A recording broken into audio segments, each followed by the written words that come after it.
छोटा सा टॉपिक है लिक्विड स्टेट। ठीक है, देखो लिक्विड स्टेट जो होता है वो होता क्या, what actually liquid state means, कि लिक्विड स्टेट कहने से क्या मतलब जाता है। लिक्विड स्टेट अपने आप में एक चैप्टर है। तुम देखो ना, लिक्विड है, लिक्विड नहीं जानते हो लिक्विड क्या होता है? अगर नहीं जानते हो तो जानो कि कोई भी सब्सटेंस को हम लोग तीन फेज में बांटते हैं। वो क्या क्या, सॉलिड, लिक्विड और गैस। लिक्विड मतलब दैट कैन फ्लो, और जिसमें पार्टिकल और पार्टिकल के बीच some appropriate intermolecular force of attraction रहे, तो उसे ही हम लोग बोलते हैं लिक्विड स्टेट। ठीक है, लिक्विड स्टेट होता क्या है वही हम लोग देख रहे हैं। यहाँ लिखते चले जाना, दिस इज इंटरमीडिएट स्टेट। मेरे साथ साथ लिखते चले जाना, intermediate state of any substance in between solid state and gaseous state। Gaseous state और सॉलिड स्टेट के बीच का स्टेट हो तो उसे ही हम लोग क्या नाम देते हैं, liquid state. In this state, इस स्टेट में क्या कहानी होता है, in this state the substance possesses, क्या क्या सब्सटेंस पॉजेस करता है, indefinite shape. Indefinite shape, shape जो होता है वो फिक्स नहीं होता है, इंडेफिनिट शेप। लेकिन वॉल्यूम जो होता है, डेफिनेट वॉल्यूम और डेफिनेट मास। इसका मास जो होता है वो भी डेफिनेट होता है या फिर इनडेफिनेट होता है, डेफिनेट मास होता है। इसका मास जो होता है वो डेफिनेट होता है कि इनडेफिनेट होता है, डेफिनेट मास होता है। हैव टेंडेंसी टू फ्लो, इसमें फ्लो होने का टेंडेंसी होता है। इसमें कौन सा टेंडेंसी होता है बताओ, तो इसमें लिखोगे हैव टेंडेंसी टू फ्लो। मतलब लिक्विड स्टेट में हम लोग क्या काउंट करते हैं, जैसे कि गैस भी फ्लो हो सकता है वैसे लिक्विड भी फ्लो हो सकता है। जो लोग बाद में आए हो बस इतना ही अभी हम पढ़ाए हैं, तो इन सारे चीजों को जल्दी से नोट डाउन करो। लिक्विड स्टेट कहने का मतलब क्या होता है, intermediate state of any substance in between solid state and gaseous state. कि कोई भी सब्सटेंस या तो सॉलिड स्टेट में रह सकता है, या तो लिक्विड स्टेट में, या तो गैसियस स्टेट में रह सकता है। सॉलिड और गैसियस स्टेट के बीच की स्थिति को ही हम लोग क्या नाम देते हैं, लिक्विड स्टेट। इस स्टेट में मॉलिक्यूल का शेप जो होता है वो डिफिनिट नहीं होता है, सिर्फ वॉल्यूम और मास जो होता है वो डिफिनिट होता है, समझे। और इसमें टेंडेंसी टू फ्लो होता है, मतलब बहने का क्षमता होता है। लिक्विड स्टेट में सब्सटेंस का कौन सा प्रॉपर्टी देखने को मिलता है बताओ, टेंडेंसी टू फ्लो, मतलब बहने का क्षमता हो तो उसे ही हम लोग क्या नाम देते हैं बताओ, liquid state. Properties of liquid की बात करें, अगर अगर हम लोग लिक्विड के अलग अलग प्रॉपर्टीज की बात करें, तो देखो यहाँ पर एक एक प्रॉपर्टीज की बात कर रहे हैं हम लोग। जैसे some of the properties of liquid, और दरअसल यही कुछ कुछ प्रॉपर्टीज के बारे में हम लोगों को पढ़ना है। Some of the properties of liquid, कि लिक्विड के कुछ कुछ प्रॉपर्टीज के बारे में हम लोगों को पढ़ना है। देखो जो लोग बाद में आए स्क्रीनशॉट ले लो तेजी से, इतना ही सा पढ़ा है, लिख ले लिया जल्दी से। चलो हम लोगों को ना कुछ कुछ लिक्विड के प्रॉपर्टी, यहाँ पर ये टॉपिक छोटा सा था बस इसलिए स्किप कर दिया, लेकिन नहीं बोलते हैं, काउंटेबल हो जाता है। तो वॉल्यूम, हम लोग को लिक्विड के वॉल्यूम के बारे में पढ़ना है। डेंसिटी एंड कंप्रेसिबिलिटी के बारे में पढ़ना है। डेंसिटी एंड कंप्रेसिबिलिटी के बारे में पढ़ना है, समझे बात को। डेंसिटी और कंप्रेसिबिलिटी के बारे में पढ़ना है। डिफ्यूजन के बारे में पढ़ना है, डिफ्यूजन के बारे में पढ़ना है। एवोपरेशन, जो कि हम लोग वहां पर भी पढ़े थे इक्विलिब्रियम में, एवोपरेशन और वेपर प्रेशर के बारे में भी वहां पर हम लोग पढ़े थे। Evaporation of liquid, vapour pressure के बारे में भी हम लोगों को पढ़ना होता है, समझे। वेपर प्रेशर के बारे में दरअसल अपने को पढ़ना होता है। इंथैल्पी ऑफ वेपराइजेशन हम लोगों को जानना होता है कि इंथैल्पी ऑफ वेपराइजेशन जो होता है वो क्या होता है, ऑलरेडी ये हम लोग देख चुके हैं थर्मोडायनेमिक्स में, लेकिन यहाँ पर भी इस टॉपिक के नाम से हम लोगों को पढ़ना होता है एंथैल्पी ऑफ वेपराइजेशन जो है वो क्या होता है। लिक्विड के बॉइलिंग के बारे में जानना होता है कि हम लोगों को किन किन चीजों के बारे में जानना होता है, बताओ। लिक्विड के बॉइलिंग के बारे में, boiling of liquid,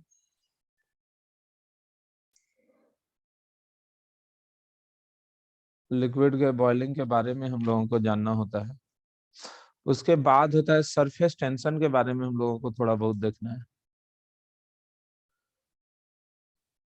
surface tension के बारे में लिक्विड में ना सरफेस टेंशन का प्रॉपर्टी देखने को मिलता है, और तो कोई चीज में देखने को मिलता नहीं है। और विस्कोसिटी के बारे में थोड़ा सा जानना, और किसके बारे में जानना होता है बताओ, विस्कोसिटी के बारे में। इन चीजों को अगर तुम लोग यहाँ पर देखते हो तो यही ये चीज तुमको फिजिक्स में भी फायदा करेगा, क्योंकि फिजिक्स में भी लिक्विड स्टेट पढ़ना है, वहां पर न्यूमेरिकल बेस्ड पढ़ना है, यहाँ पर थ्योरी बेस्ड पढ़ना है, ठीक है। तो विस्कोसिटी, सरफेस टेंशन वगैरह वहां पर भी देखने को मिलेगा। शायद तुम लोग लिख लिए। अब एक एक करके शुरू करते हैं। सबसे पहला जो था वॉल्यूम, छोटा छोटा पॉइंट है, उन्हीं पॉइंट्स को हम लोग लिख रहे हैं। हेडिंग देके लिखो वॉल्यूम। सबसे पहला पॉइंट जो है वो कौन सा पॉइंट है बताओ, वॉल्यूम। तो बताओ तो लिक्विड का वॉल्यूम जो होता है गैस और गैस के रिस्पेक्ट में बहुत कम, और लगभग लगभग सॉलिड के वॉल्यूम के बराबर होता है, समझे। तो क्या लिखोगे, since particles are closer to each other, एक दूसरे के नजदीक होता है particle, since particles are closer to each other so that volume of liquid is negligible with respect to volume of gas, but comparable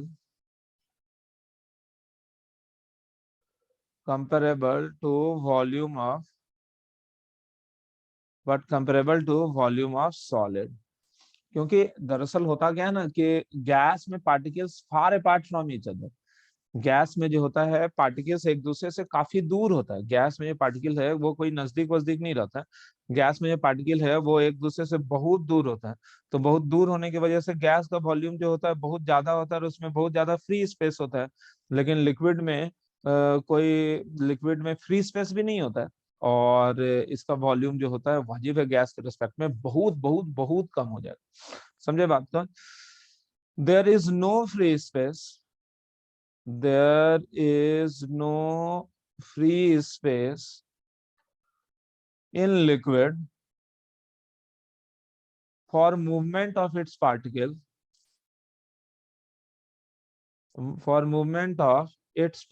मेरे साथ साथ लिखते जाना, for movements of its particle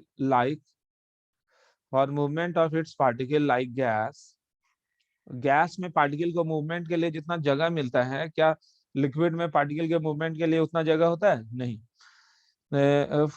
for one या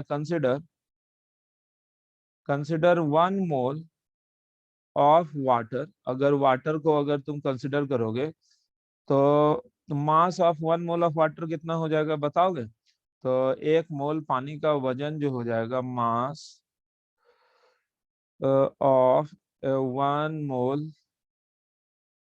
H2O बराबर कितना हो जाएगा बताओ, 18 ग्राम। 1 मोल वाटर का वजन जो होगा वो कितना हो जाएगा बताओ, 18 ग्राम। अब इसी का वॉल्यूम अगर हम तुमसे पूछ लें, तो इसी का वॉल्यूम अगर हम तुमसे पूछ लें, इसलिए वॉल्यूम ऑफ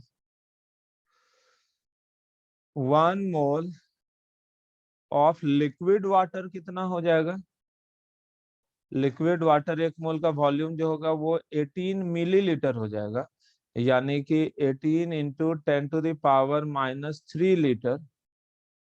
समझ रहे हो बात को, 18 इंटू 10⁻³ लीटर हो जाएगा। क्यों? क्योंकि चूंकि यहाँ लिख देते हैं, चूंकि डेंसिटी ऑफ वाटर बराबर होता है 1 ग्राम पर मिलीलीटर, मतलब 1 ग्राम पानी का डेंसिटी जो होता है वो 1 मिलीलीटर होता है। इसी वजह से तुम क्या गौर कर रहे हो कि 18 मिलीलीटर पानी का वजन, 18 ग्राम पानी का वजन 18 मिलीलीटर के बराबर होगा।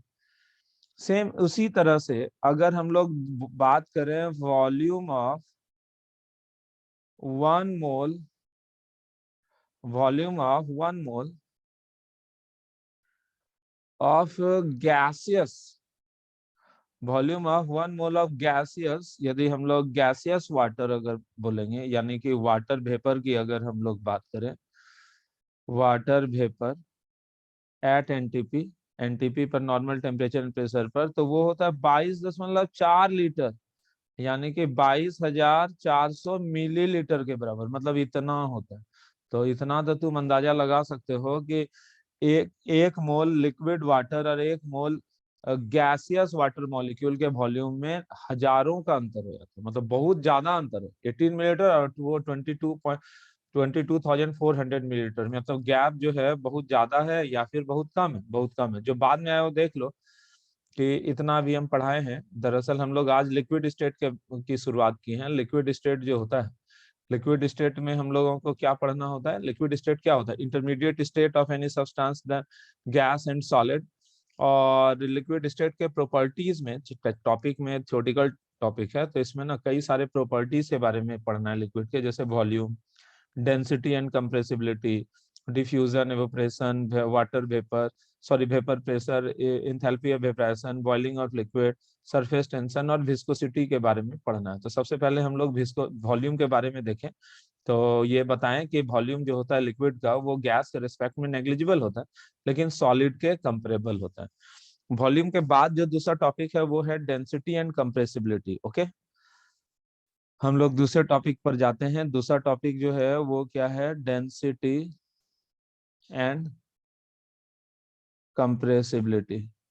क्लियर है कि गैस से ही कंपेयर करेंगे तो गैस के रिस्पेक्ट में चूंकि वॉल्यूम जो है लिक्विड का बहुत कम होता है, तो वॉल्यूम चूंकि लिक्विड का बहुत कम होता है तो सीधी सी बात है डेंसिटी भी जो है लिक्विड का बहुत कम होगा या फिर बहुत ज्यादा होगा। लिक्विड का डेंसिटी जो होगा वो भी बहुत बहुत बहुत कम होगा। समझ में आई बात कि डेंसिटी जो होता है लिक्विड का वो बहुत ज्यादा होता है या फिर बहुत कम होता है? बहुत कम होता है। क्लियर सी बात है, लिक्विड की डेंसिटी जो होती है वो बहुत ज्यादा या फिर बहुत कम? बहुत कम।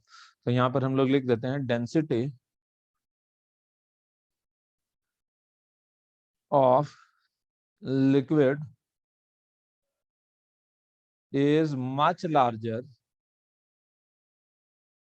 than the density of gas, than the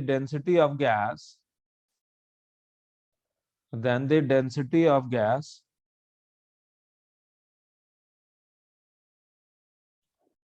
density of liquid is much larger than the density of gas. क्यों?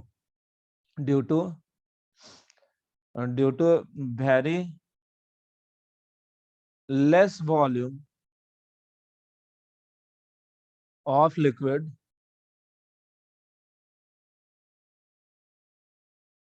comparable to gas. गैस के रेस्पेक्ट में लिक्विड का जो डेंसिटी होता है वो बहुत ज्यादा होता है। क्यों डेंसिटी बहुत ज्यादा होता है बताओ? क्योंकि इसका वॉल्यूम जो होता है वो लिक्विड का बहुत कम होता है, क्योंकि डेंसिटी बराबर मास बाय वॉल्यूम होता है ना। तो फॉर लिक्विड क्या होता है बताओ? Liquid volume is very less, so density is very high. समझे? वॉल्यूम वाजिब है, बढ़े घटेगा तो डेंसिटी क्या होगा बताओ? बढ़ेगा, बहुत ज्यादा होगा। जैसे एग्जाम्पल के रूप में हम लोग देखें तो डेंसिटी ऑफ लिक्विड वाटर, अभी ऊपर भी लिखे थे, इज अबाउट, कितना होता है? 1 ग्राम पर सीसी, है ना, सेंटीमीटर क्यूब। सीसी को ही सेंटीमीटर क्यूब भी बोल देते हैं, लगभग 1 ग्राम पर सीसी होता है। लेकिन डेंसिटी ऑफ वाटर वेपर जो होगा इज अबाउट, कि वाटर वेपर का जो डेंसिटी होता है वो हो जाता है 0.000588 ग्राम पर सीसी, जो कि बहुत ज्यादा है या फिर बहुत कम है। ये जो है डेंसिटी जो है ये बहुत ही, इसके पहले ये देखो ना, बस देख लो, जो बाद में आए हो वो देख लो, इतना ही पढ़ा है बस। ये लिक्विड स्टेट शुरू किए हैं, ये भगवान ये तल गए कैसे।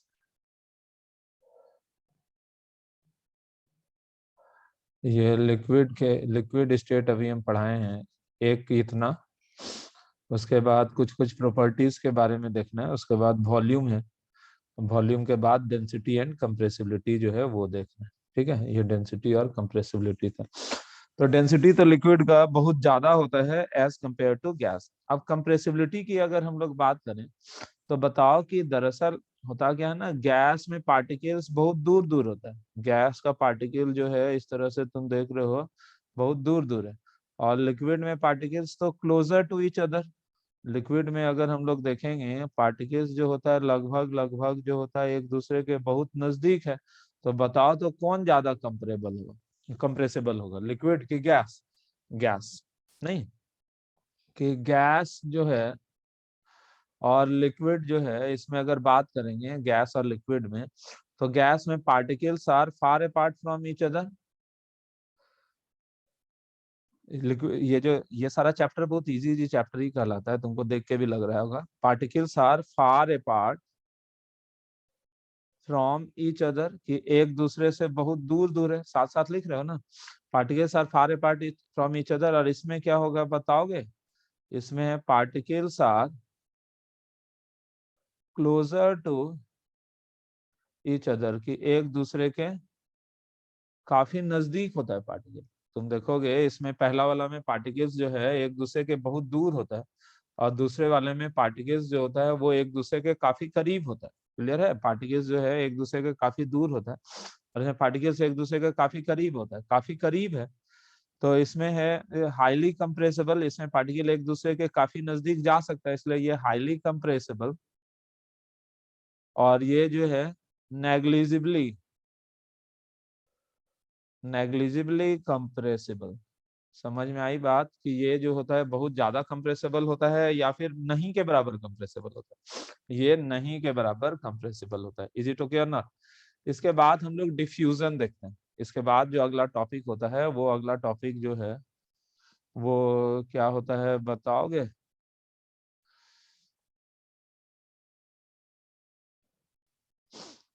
ये जो अगला टॉपिक है, वो अगला टॉपिक है डिफ्यूजन। क्या होता है डिफ्यूजन?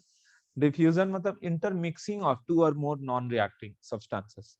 जैसे कि तुमको हम बोले कि सॉलिड, जैसे कि हम लोग तुमसे बात करें सॉलिड, लिक्विड और गैस, इन तीनों की बात करें, तो सॉलिड में चूंकि पार्टिकल्स जो होता है मूविंग कंडीशन में है कि नहीं है, तुम सोच के देखो।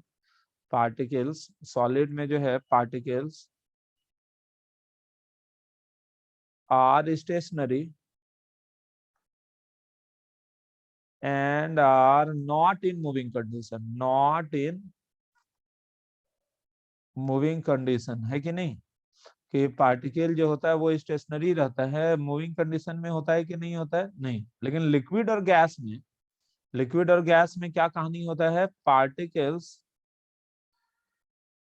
रैंडमली या फ्रीली मूव मूव लेकिन with in the surface of liquid, with in the surface of liquid. Liquid के सरफेस के अंदर पार्टिकल इधर उधर मूव कर सकता है। तो तुम सोचो कि कोई बर्तन है, इस बर्तन में हम लोग यहाँ पर चीनी रख दिए, ये सब जो है चीनी रख दिए, चीनी मतलब सॉलिड का पार्टिकल है, ठीक है, सॉलिड, और इसके ऊपर बालू रख देना। समझे? चीनी रख दिया और उसके ऊपर हम लोग क्या रख देंगे? बालू। बताओ तो ये अपने आप मिक्स हो जाएगा? Never intermix together. तो आपस में अपने आप मिक्स होने की प्रक्रिया को ही हम लोग डिफ्यूजन बोलते हैं। समझे बात को? डिफ्यूजन होता क्या है? कि अपने आप मिक्स होने का प्रक्रिया। तो सॉलिड जो होता है, सॉलिड में जैसे नीचे हम लोग चना का दाल रख दो और ऊपर चावल रख दो, तो अपने आप मिक्स हो जाएगा? ऐसा कभी नहीं होगा। क्यों? क्योंकि सॉलिड पार्टिकल रेस्ट में होता है। लेकिन इसी ऐसे ही अगर तुम लोग यहाँ पर लिक्विड में, दो लिक्विड को, जैसे वाटर है और ये जो है अल्कोहल है, ठीक है, इन दोनों को मिलाओगे तो चम्मच से मिलाने का जरूरत नहीं पड़ेगा, ये अपने आप चम्मच से मिलाने की जरूरत नहीं पड़नी है यहाँ पर। क्यों? क्योंकि ये खुद ब खुद, ये खुद ब खुद आपस में mix together, spontaneously mix together, spontaneously mix together. मतलब अल्कोहल और वाटर को जैसे तुम मिक्स करोगे, मतलब रखोगे, तो ये अपने आप जो होता है वो एक दूसरे में मिक्स हो जाता है। और इसी प्रोसेस को हम लोग क्या नाम देते हैं बताओ? डिफ्यूजन। क्लियर है? डिफ्यूजन क्या होता है? जब दो या दो से अधिक सब्सटेंस को हम लोग आपस में मिक्स करते हैं तो अपने आप मिक्स होने के प्रोसेस को हम लोग बोलते हैं diffusion. The process of intermixing, the process of intermixing of two or more substances is called diffusion। समझे? डिफ्यूजन क्या होता है? दो या दो से अधिक सब्सटेंस के इंटरमिक्स होने का जो प्रोसेस होता है, दो या दो से अधिक सब्सटेंस के इंटरमिक्स होने का जो प्रक्रिया होता है, उसे ही हम लोग क्या नाम देते हैं बताओ? Diffusion. The process of intermixing of two or more substances, the process of intermixing of two or more substances is called diffusion. कि दो या दो से अधिक सब्सटेंस के मिक्स होने के प्रोसेस को ही हम लोग डिफ्यूजन बोलते हैं। The process of intermixing of two or more substances is called diffusion. दो या दो से अधिक सब्सटेंस के मिक्स होने के प्रक्रिया को हम लोग सिंपली क्या नाम देते हैं? डिफ्यूजन। हमको लगता है शायद तुम लोग सीख गए होगे। दो या दो से अधिक सब्सटेंस के इंटरमिक्स होने के प्रोसेस को ही हम लोग क्या नाम देते हैं? डिफ्यूजन। डिफ्यूजन का जो प्रक्रिया होता है, तो लिक्विड्स के बारे में अपने को पढ़ना है। Two or more liquids spontaneously diffuse together. क्यों? बताओ तो। Two or more non reacting liquids, two or more non reacting but miscible liquids. Miscible होना जरूरी है, जैसे कि तुम पानी और केरोसिन ऑयल को मिलाओगे तब तो वो नहीं ना मिलेगा। Two or more non reacting but miscible liquids intermix together, intermix या diffuse together simultaneously, spontaneously diffuse together spontaneously, diffuse together spontaneously. क्यों अपने आप ये मिक्स हो जाता है? Diffuse together spontaneously because their particles are in random motion. समझे? लेकिन सॉलिड में ये डिफ्यूज होने का प्रक्रिया होता है कि नहीं होता है? नहीं। क्यों? क्योंकि वहां पर पार्टिकल जो होता है वो आपस में वो फिक्स पोजीशन पर रहता है, सॉलिड का पार्टिकल रेस्ट में रहता है, इसलिए वो अपने आप कैसे मिक्स हो सकता है? क्लियर है? तो ये सब जो बात था किस चीज के लिए था बताओ? डिफ्यूजन के लिए। मेरे ख्याल से शायद तुम लोग लिख लिए होगे, अगर लिख लियो तो यस मैसेज करो, आगे बढ़ते हैं। इसके बाद जो है अपने को देखना है evaporation. EVA, okay very nice. लिखो एवोपोरेशन, EVAPORATION। ये एवोपोरेशन का प्रक्रिया जो होता है, भाप बनने का जो प्रक्रिया है, ये भी तो सिर्फ और सिर्फ लिक्विड में ही देखा जाता है। किसी और चीज में भाप बनने का प्रक्रिया कहाँ देखा जा सकता है? ये जो भाप बनने का प्रक्रिया है ये कहाँ पर देखने को मिलता है? ये भी तुमको देखने को मिलता है कहाँ पर? लिक्विड में। वो कैसे होता? क्या है कि लिक्विड का पार्टिकल जो है, लिक्विड का पार्टिकल होता है, हम लोग लिक्विड पढ़ रहे हैं बुआ, सॉल्ट सॉलिड होता है, लिक्विड लिक्विड की बात कर रहे हैं। डिफ्यूज होना मतलब दो या दो से अधिक सेम टाइप का सब्सटेंस मिक्स होता है। तो ये एवोपरेशन है। तो एवोपरेशन करने का क्या मतलब जाता है? एवोपरेशन मतलब भाप बनना। तो लिक्विड स्पॉन्टेनियसली एवोपरेट होता है। क्यों? कारण होता है कि लिक्विड का जो पार्टिकल्स होता है, लिक्विड का पार्टिकल्स जो होता है ये मूविंग कंडीशन में होता है। तो मूविंग कंडीशन में क्या होता है? ये पार्टिकल गया, इससे टकरा गया, इससे टकरा गया तो फिर इधर गया, फिर इधर गया तो फिर इधर गया, फिर दूसरे से टकराया, फिर इसी दौरान हो सकता है ये पार्टिकल बाहर की तरफ निकलना चाहेगा। लेकिन बाहर की तरफ नहीं निकल पाता है। क्यों? क्योंकि इसके नेबरहुड में जो दूसरा पार्टिकल्स वगैरह है उसको, वो जो है इस पार्टिकल को some inter particle force of attraction से खींच रहा होगा। वो जो दूसरा पार्टिकल है वो इस पार्टिकल को some inter particle force of attraction से खींच रहा होगा। समझ में आई बात? वो जो दूसरा पार्टिकल है इसके नेबरहुड में, इसके नेबरहुड में जो दूसरा पार्टिकल है, वो दूसरा पार्टिकल, वो जो इसके नेबरहुड में जो दूसरा पार्टिकल है वो इसके पार्टिकल को खींच रहा होगा, जिस वजह से ये पार्टिकल बाहर निकल पाता है कि नहीं निकल पाता है? नहीं निकल पाता है। और इसी प्रोसेस को इस वजह से इवेपोरेशन हुआ कि नहीं हुआ? नहीं हुआ।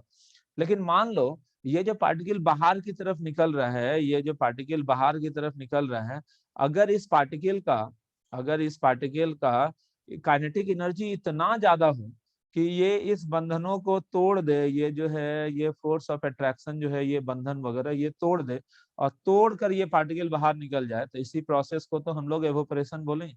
ऐसा एक पार्टिकल निकला, दो पार्टिकल निकला, तीन पार्टिकल निकला, चार पार्टिकल निकला, बहुत सारा पार्टिकल इस तरह से रैंडमली निकल जाता है कि नहीं, बाहर निकल जाता है इस तरह से, तो इसी प्रोसेस को हम लोग क्या नाम देते हैं? एवोपरेशन। समझ में आई बात? लिक्विड में ही एवोपरेशन का फेनोमेनन होता है। क्यों? क्योंकि होता क्या है कि since the particles of liquid are in random motion, since the particles of liquid are in random motion, so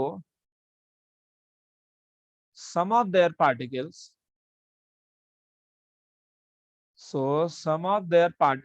इस वजह से उसका कुछ कुछ पार्टिकल जो होता है, some of their particles, some of their particles, तो कुछ कुछ जो उसका पार्टिकल होता है, some of their particles randomly move outside the surface of liquid due to outside the surface of liquid due to large kinetic energy, due to large kinetic energy of them, due to, bracket में लिखना, due to which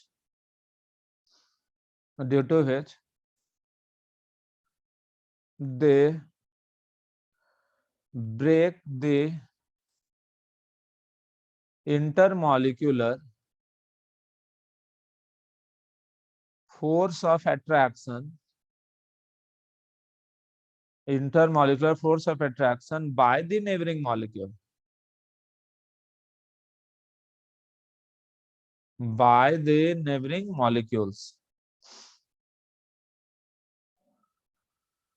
by the neighboring molecules, कि neighboring molecule के द्वारा जो intermolecular force of attraction लग रहा होता है उसको तोड़ देता है, due to which they break the intermolecular force of attraction by the neighboring molecules. Clear है?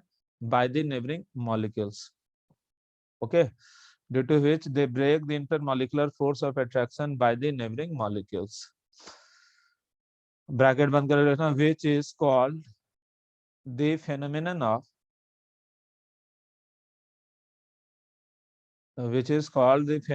of evaporation, जिसको कि हम लोग क्या नाम देते हैं बता? एवोपरेशन की प्रक्रिया। इसी को हम लोग क्या नाम देते हैं बता? Evaporation.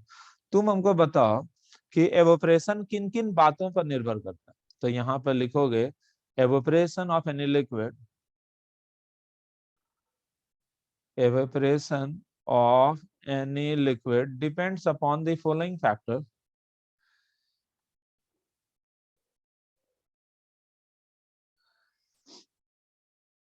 Depends upon the following factors, कि किसी भी लिक्विड का जो एवोपरेशन होता है वो कई सारी बातों पर निर्भर करता है। Evaporation of any liquid depends upon the following factors, और वो किन किन बातों पर निर्भर करता है, तो वही सब कुछ हम लोग एक एक करके यहाँ पर देख लें।